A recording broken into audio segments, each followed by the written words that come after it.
Hello friends and dear student, एक बार फिर से आपका इस चैनल में बहुत बहुत स्वागत है। तो चलिए शुरू करते हैं। आज की इस वीडियो में हम लोग देखने वाले हैं फार्माकोग्नोसी का चैप्टर नंबर 5 का पार्ट बी। चैप्टर नंबर 5 को 3 पार्ट में डिवाइड किया है सिलेबस में। Chapter number 5A, 5B and 5C।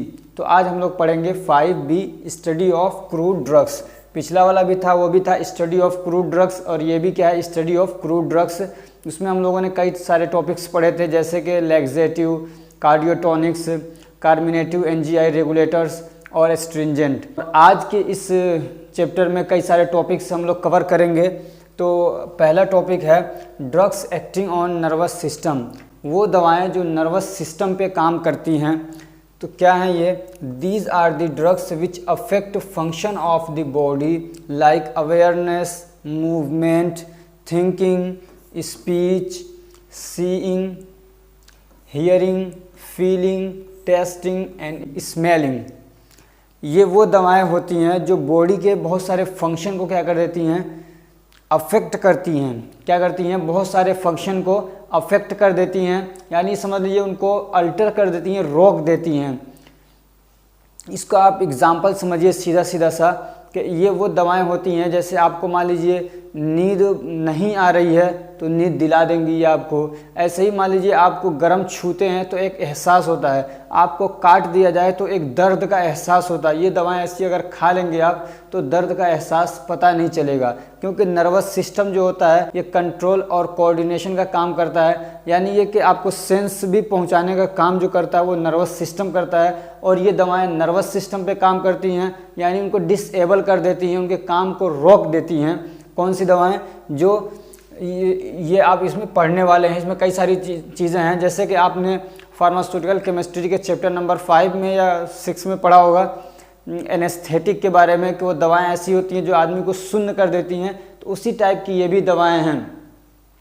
लेकिन अब ये ज़रूरी नहीं कि सब सुन ही करें, अलग अलग टाइप की दवाएं होती हैं सेंट्रल नर्वस सिस्टम पे जो काम करती हैं। तो अब हम देखते हैं कि क्या क्या उनका यूज़ है और कैसे कैसे वो काम करती हैं। तो ये जो दवाएं होती हैं ये क्या करती हैं, बॉडी के फंक्शन को अफेक्ट करती हैं, जैसे कि अवेयरनेस मतलब जैसे कि ऐसे छू रहे हैं तो एक एहसास हो रहा है ना, तो वो एहसास ख़त्म हो जाए उसको बोलते हैं अवेयरनेस। तो इसको अफेक्ट करती हैं। ऐसे मूवमेंट को, आदमी को एकदम अगर दी जाए दवाएं तो एकदम आदमी पैरालाइज्ड हो जाएगा, हाथ पैर कुछ भी नहीं हिला पाएगा। तो ये भी काम करती हैं। ऐसे आदमी के सोच को, थिंकिंग को क्या है, वो डाउन कर देती हैं। आदमी सोचने के लायक नहीं रहता, बोल नहीं सकता है, देख नहीं सकता है। ऐसे हियरिंग उसकी क्या, सुनने के काबिल भी नहीं रह सकता है, क्योंकि वो सारा ये जो सिस्टम है ना ये नर्वस सिस्टम से जुड़ा हुआ है। ऐसे ही फीलिंग, किसी चीज़ को आदमी फील करता है छू के, टेस्ट करके या सूंघ के, तो सारी फीलिंग्स भी उसकी क्या हो सकती हैं, डिस्टर्ब हो सकती हैं। अब इसमें सबसे पहली जो दवा है वो क्या है, हायोसियामस। क्या है? हायोसियामस। इसमें आपको 3-4 चीज़ें याद करनी चाहिए। एक तो ये कि ये नाम तो आपको याद होना चाहिए, यानी ये एग्जाम्पल्स है ना किसके, drugs acting on central nervous system या drugs acting on nervous system. तो ये एग्जाम्पल्स आपको याद होने चाहिए, पहली बात ये। फिर उसके बाद में इसका कम से कम आपको बायोलॉजिकल सोर्स याद होना चाहिए, और कौन सा केमिकल कॉन्स्टिट्यूएंट इसके अंदर पाया जाता है ये तो आपको एकदम रटा होना चाहिए। और फिर ये उसका यूज़, ठीक। तो हायोसियामस, इसका कौन सा पार्ट यूज़ होता है, तो लीव्स यूज़ होता है। और इसका बायोलॉजिकल सोर्स है हायोसियामस निगर। क्या है? हायोसियामस निगर। और इसकी फैमिली है सोलेनासी। और इसके अंदर जो केमिकल कॉन्स्टिट्यूएंट पाया जाता है वो है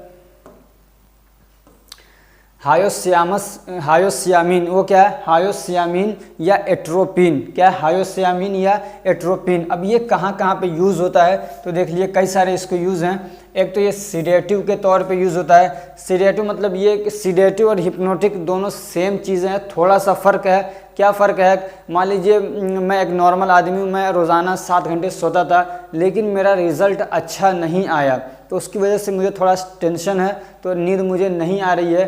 तो मुझे 7 घंटा सुलाने के लिए जो दवा देंगे वो होगी सीडेटिव, यानी मैं नॉर्मल अपने उस पर लेवल पे आ जाऊँ, नॉर्मल रेंज पे आ जाऊँ, 7 घंटे सोने लग जाऊँ, तो वो दवा होगी क्या, सीडेटिव।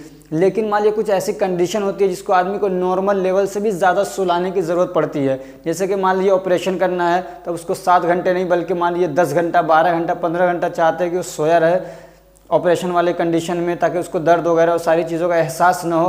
तो अब वो जो दवा देंगे उसको बोलते हैं हिप्नोटिक, यानी यही दवा रहेगी सेम, सिर्फ इसमें डोज बढ़ा दिया जाएगा। मान लीजिए मुझे नॉर्मल सुलाने के लिए 3 mg 5 mg दवा दी गई, तो अब मुझे हिप्नोटाइज करने के लिए ज़्यादा सुलाने के लिए 10 mg दे देंगे, तो वो हिप्नोटिक की तरह काम करेगा, ठीक है। और ये एक्सपेक्टोरेंट की तरह काम करता है। एक्सपेक्टोरेंट वो होता है जो खांसी को ठीक करने के लिए दवा यूज़ होती है। ऐसे ये एंटी स्पाज्मोटिक के तौर पे यूज़ होता है, यानी पेट में या कहीं पे भी दर्द हो रहा है, मरोड़ हो रहा है हाथों में पैरों में कहीं पे, उसके लिए भी यूज़ होता है। ऐसे ही ये एंटी अस्थमेटिक के तौर पे भी यूज़ होता है। अस्थमेटिक मतलब अस्थमा, जब सांस फूलने लगता है, आदमी को पूरी तरीके से एयर नहीं ले पाता है, तब ये दवा उसको क्या करते हैं, यूज़ कराते हैं। ऐसे ही ये रिलीव द पेन, ये दर्द को भी क्या करता है, दर्द में आराम दिलाता है, ठीक है। दूसरी जो दवा है वो क्या है, बेलाडोना। क्या है, बेलाडोना। बेलाडोना तो इसका क्या यूज़ होता है, लीव्स यूज़ होता है, और इसका जो बायोलॉजिकल सोर्स है वो क्या है, एट्रोपा बेलाडोना, और इसकी फैमिली है सोलानासी, और इसके अंदर जो केमिकल कॉन्स्टिट्यूएंट पाया जाता है वो क्या है, एट्रोपिन। वो क्या है, एट्रोपिन। अब ये कहाँ पे यूज़ होता है, तो ये एंटीडोट की तरह यूज़ होता है। कब, in the case of opium poisoning. Opium poisoning में एंटीडोट के तौर पे यूज़ होता है, यानी किसी ने बहुत ज़्यादा अफीम ले लिया, बहुत ज़्यादा ओपियम यूज़ कर लिया और उसको पॉइजनिंग हो गई है, तो उसको ठीक करने के लिए एंटीडोट के तौर पे यूज़ होता है कौन, बेलाडोना, या उसका केमिकल एट्रोपिन। और कहाँ पे, it is use for reducing sweat and other secretion. और एट्रोपिन कहाँ पे यूज़ होता है, ये आदमी को बहुत ज़्यादा पसीना आ रहा है या कोई और दूसरे सिक्रेशन बहुत ज़्यादा निकल रहे हैं, तो उसको भी रोकने के लिए यूज़ होता है। It is used as analgesic in the pain of kidney stone. ऐसे अगर किडनी स्टोन है और किसी को दर्द हो रहा है, तो उस दर्द में भी ये एनाल्जेसिक के तौर पे, यानी पेन किलर के तौर पे ये क्या होता है, यूज़ होता है, दर्द को कम करने के लिए यूज़ होता है। एट्रोपिन का और यूज़ होता है कि जो हमारी आंखों की पुतली होती है ना, जैसे कि मान लीजिए आंखों का साइज़ बढ़ाना, ऑपरेशन करना है, तो डॉक्टर को देखना रहता है, या और भी उसका मान लीजिए डायग्नोसिस करना है, तो चेक करना है कि आंखों का साइज़ बड़ा हो जाए, समझ में आ रही, आइरिस को, पुपिल को बढ़ा दिया जाए, तो एट्रोपिन डालेंगे तो तकरीबन 7 से 12 दिन तक आपकी आंखों की पुतली के आंखों का साइज़ बड़ा रहेगा। अगर आप मियोसिस दवा नहीं देते हैं, मियोसिस वो दवाएं होती हैं जो मतलब आंखों के साइज़ को सिकुड़ा देती हैं, और माइड्रिएटिक बोलते हैं जो उसको क्या कहती है, साइज़ को बढ़ा देती है। तो ये माइड्रिएटिक के तौर पे भी यूज़ होता है एट्रोपिन, जो आंखों के साइज़ को क्या करता है, बढ़ा देता है। अब तीसरी जो दवा है वो क्या है, एफेड्रा।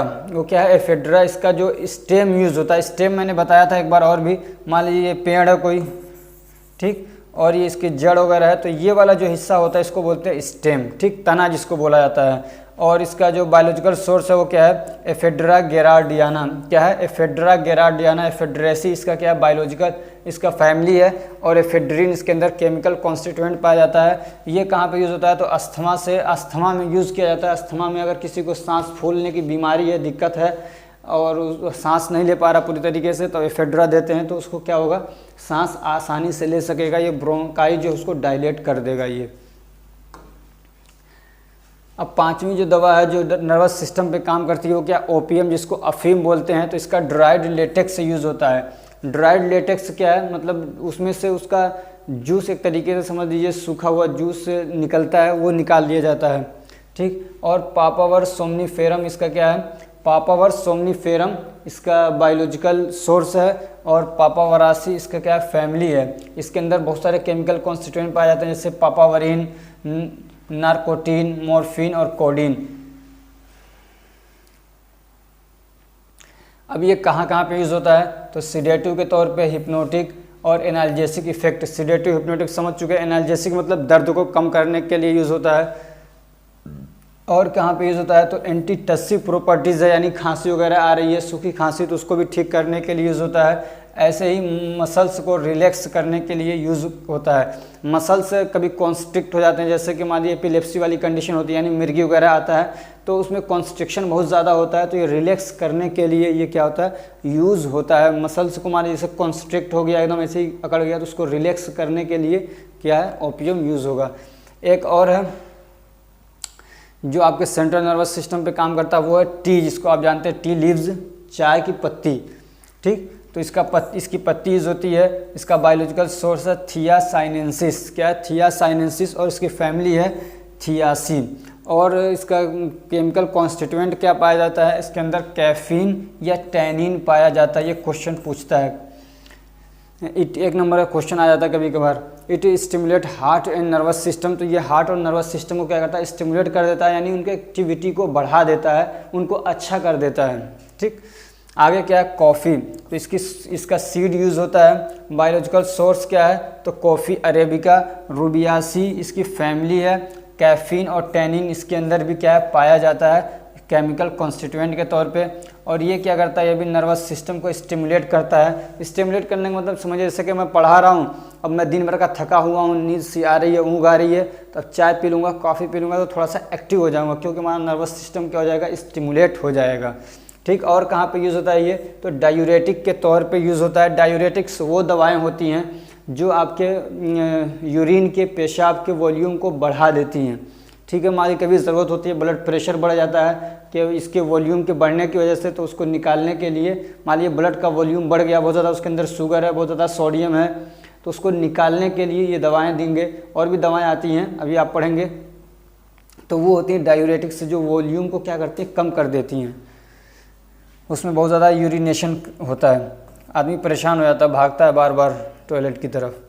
जो 7वीं दवा वो क्या है, कोका। इसका लीव्स यूज़ होता है। इसका बायोलॉजिकल सोर्स है एरिथ्रोक्साइलम कोका, एरिथ्रोक्साइलम कोका। और एरिथ्रोक्साइलेसी इसका क्या है, फैमिली है।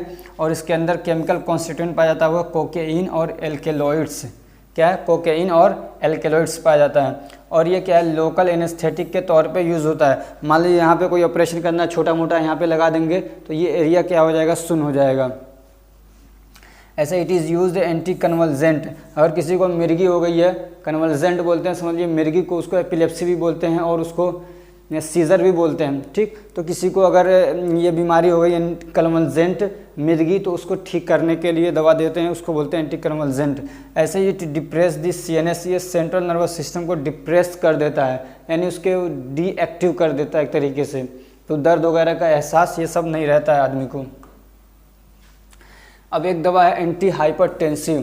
क्या है, एंटी हाइपरटेंसिव, यानी ब्लड प्रेशर किसी का हाई है, BP जिसको बोलते हैं, तो उसको ठीक करने के लिए जो दवा होती है उसको बोलते हैं एंटी हाइपरटेंसिव। इसकी कई सारी क्लासिफिकेशन आपने फार्मास्यूटिकल केमिस्ट्री में पढ़ा होगा। अगर नहीं पढ़ा होगा तो जब मैं पढ़ाऊँगा तो आपको ये पढ़ाऊँगा। बहुत सारे उसकी क्लासिफिकेशन अलग अलग टाइप की दवाएं आती हैं जो मतलब आपके ब्लड प्रेशर को लो करती हैं। तो उसका एक एग्जांपल क्या है, जो आयुर्वेदिक दवा है वो है राउल्फिया। इसका रूट यूज़ होता है, इसका जड़ यूज़ होता है। और इसका बायोलॉजिकल सोर्स है राउल्फिया सर्पेंटिना एपोसाइनेसी, इसका क्या है, फैमिली है। और इसके अंदर जो केमिकल कॉन्स्टिट्यूएंट पाया जाता है वो रेसरपिन। इसको याद रखिएगा, ये क्वेश्चन बहुत पूछता है और शायद अभी 2021-22 के फाइनल एग्ज़ाम में भी पूछा था, फर्स्ट ईयर में। ठीक, अब इसका यूज़ क्या है, तो ये एंटी हाइपरटेंसिव है, यानी हाइपोटेंसिव भी कह सकते हैं। एंटी हाइपरटेंसिव को हम हाइपोटेंसिव भी कह सकते हैं, यानी जो ब्लड प्रेशर को कम करे। ठीक है, और क्या ये रिमूव करता है एंजाइटी को, आदमी को एंजाइटी है, थोड़ा सा घबराहट है, टेंशन, उसको भी ठीक करता है।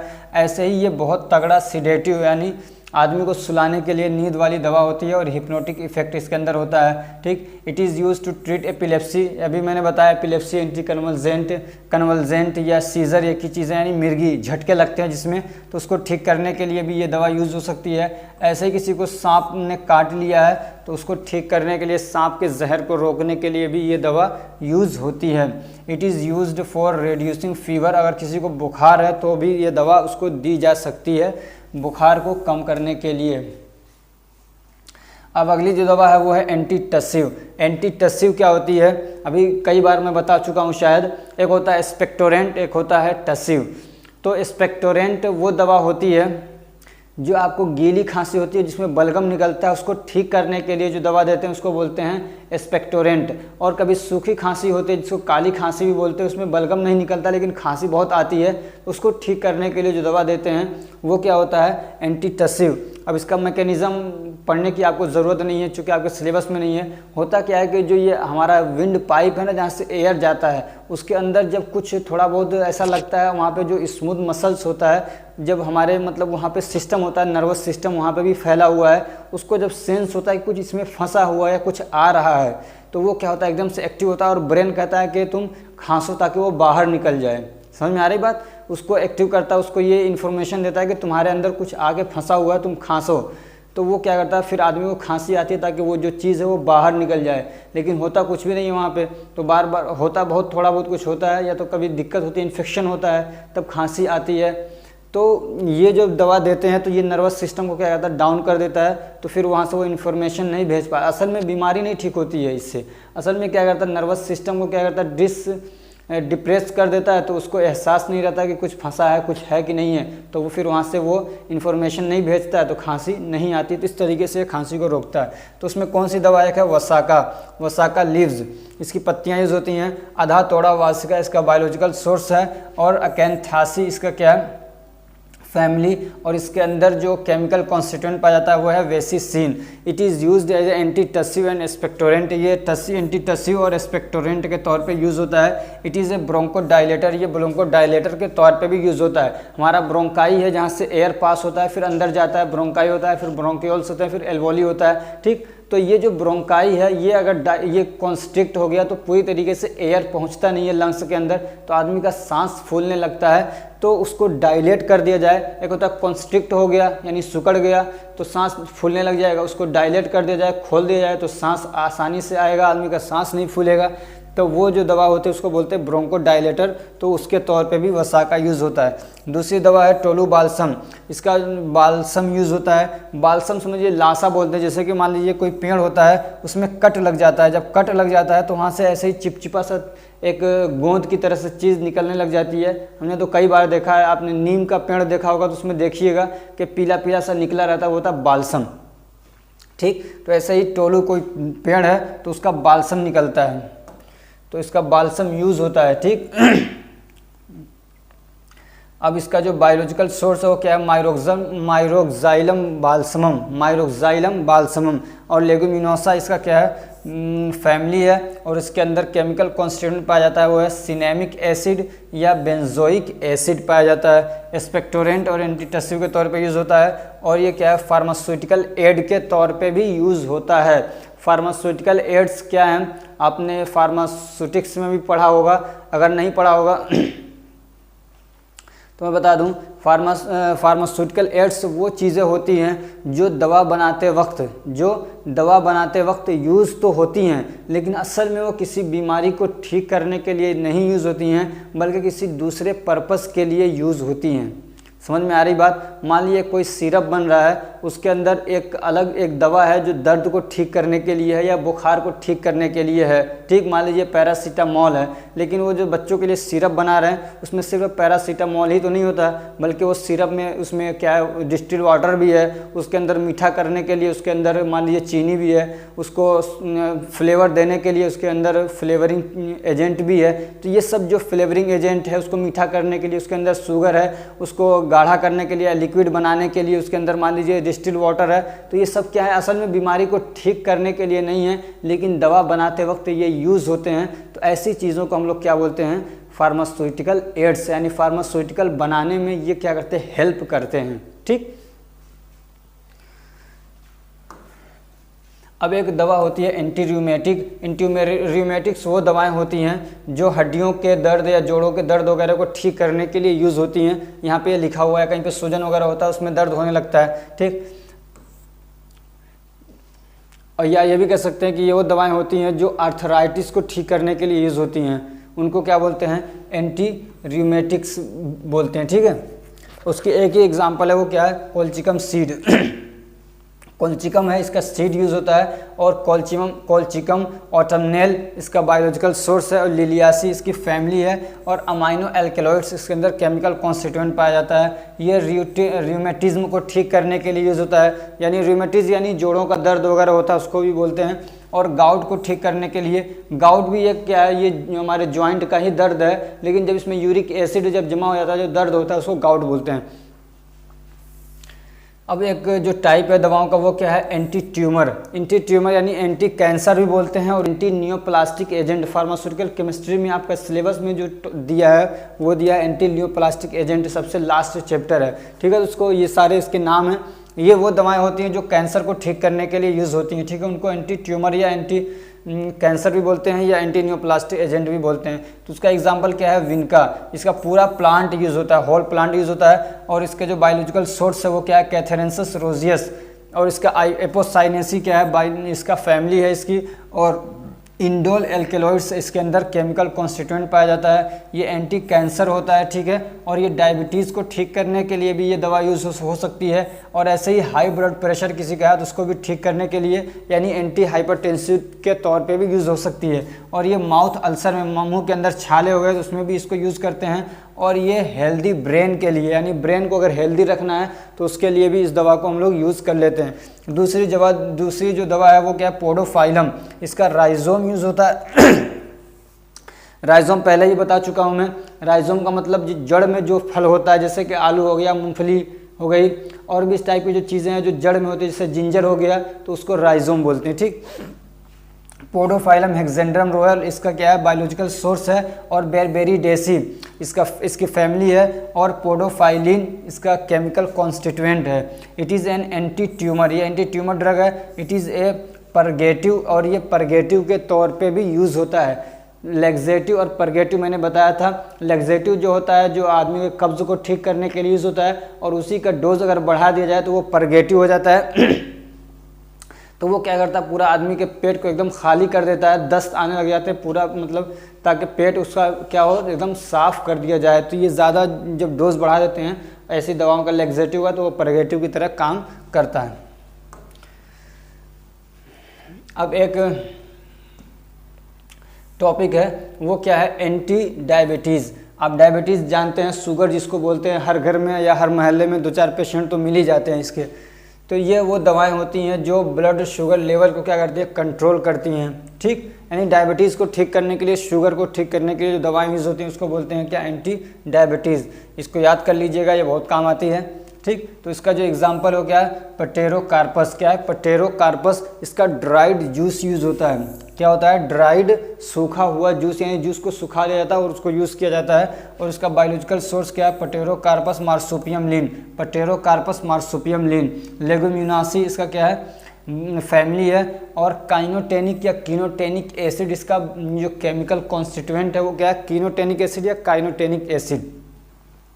अब ये कैसे यूज़ होता है, इसके यूजेस क्या है, मेडिसिनल यूज़ क्या है, तो एंटी डायबिटिक के तौर पे यूज़ होता है, ठीक है। एक तो आपको यही बनाना है, ठीक है। अगर मान लीजिए आपको कोई भी यूज़ याद नहीं आ रहा है तो एक तो आपको यही बनाना है। अगर आपको मालूम है कि ये एग्जांपल किसका है, एंटी डायबिटीज़ का है, तो इसका एक यूज़ इसका क्या हो जाएगा, ये एंटी डायबिटीज़ के तौर पे यूज़ होता है, ठीक है। It is a powerful astringent, और ये पावरफुल एस्ट्रिंजेंट है। एस्ट्रिंजेंट आप लास्ट लेक्चर में देखा होगा कि जो हमारी बॉडी के टिश्यू को सुखड़ा देते हैं, मान लीजिए कट गया है, वहाँ पे उसको लगाएंगे तो सुखड़ा देंगे तो ब्लड रुक जाएगा।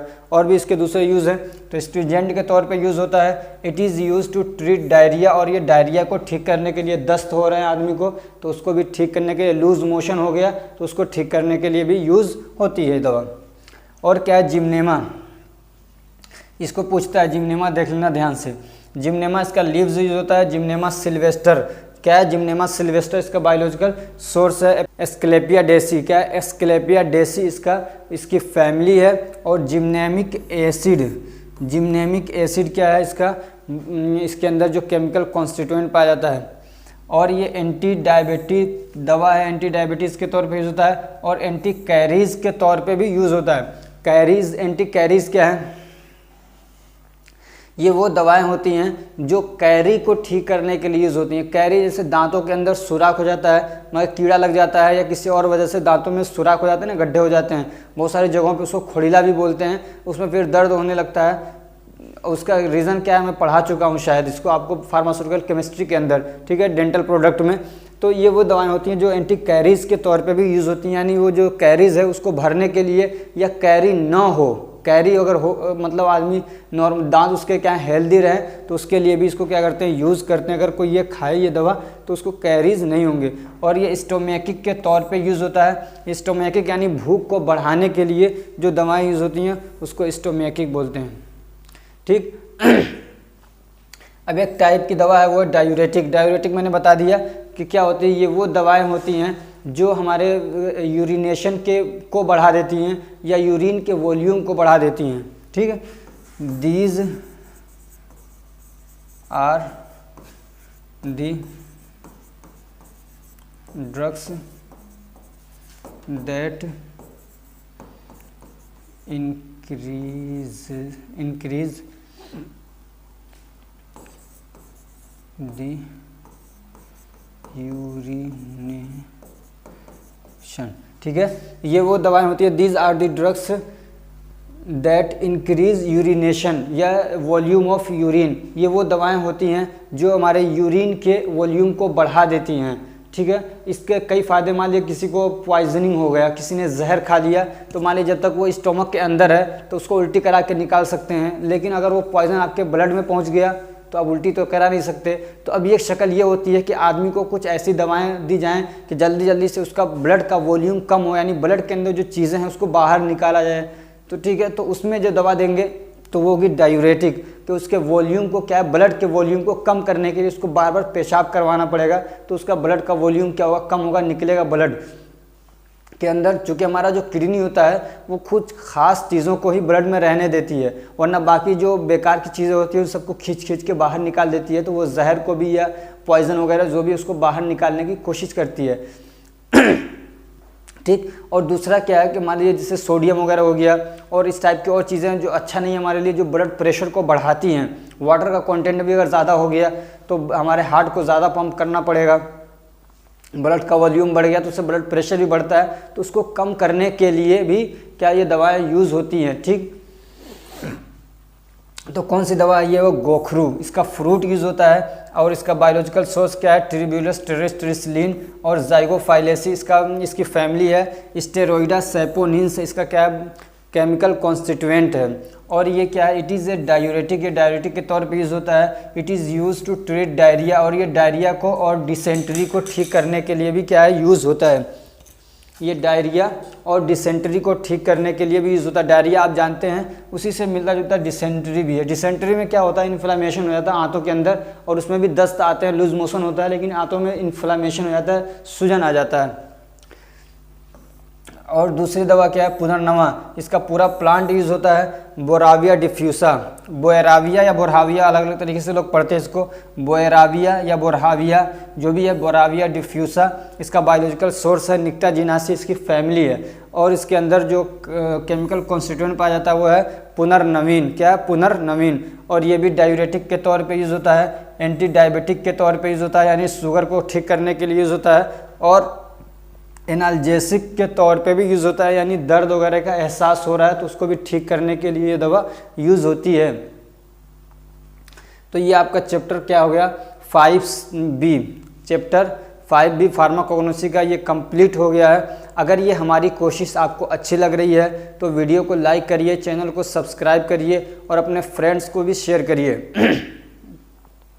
जब आप वीडियोस को लाइक करते हैं तो हमको एनर्जी मिलती है, हमको एक खुशी होती है कि हमारी वीडियोस, हमारी कोशिश लोगों को अच्छी लग रही है, तो हमको और एनर्जी मिल जाती है कि हम और ज़्यादा वीडियोस बनाएं। वरना फिर मन नहीं करता है कि यार कोई पसंद ही नहीं कर रहा, किसी को अच्छी नहीं लग रही हमारी वीडियोस, तो आदमी का दिल छोटा होता है। इसलिए वीडियो को ज़रूर लाइक करिए और अपने फ्रेंड्स को भी शेयर करिए। और आपके लिए ये एक इन्फॉर्मेशन ज़रूर मैं देना चाहूँगा कि जो इम्पोर्टेंट क्वेश्चन होते हैं ना, पिछले 10 सालों में सबसे ज़्यादा जो पूछे जाने वाले क्वेश्चंस हैं और जो बहुत ज़्यादा आते भी हैं और इस साल भी आए थे, यानी 2021-22 के स्टूडेंट के आप जाके कमेंट्स देख सकते हैं, मैंने उसकी पूरी वीडियोस तैयार कर रखी हैं इंपॉर्टेंट क्वेश्चन की, जो बहुत ज़्यादा मतलब एग्जाम में फंसते हैं। आप पूरा सिलेबस पढ़िए, लेकिन तो इंपॉर्टेंट क्वेश्चन की जो वीडियोस हैं आप उसको ज़रूर देख लीजिएगा एग्जाम में जाने से पहले, आपको उससे बड़ा फ़ायदा होगा और आपको पता चल जाएगा क्वेश्चन कैसे आते हैं।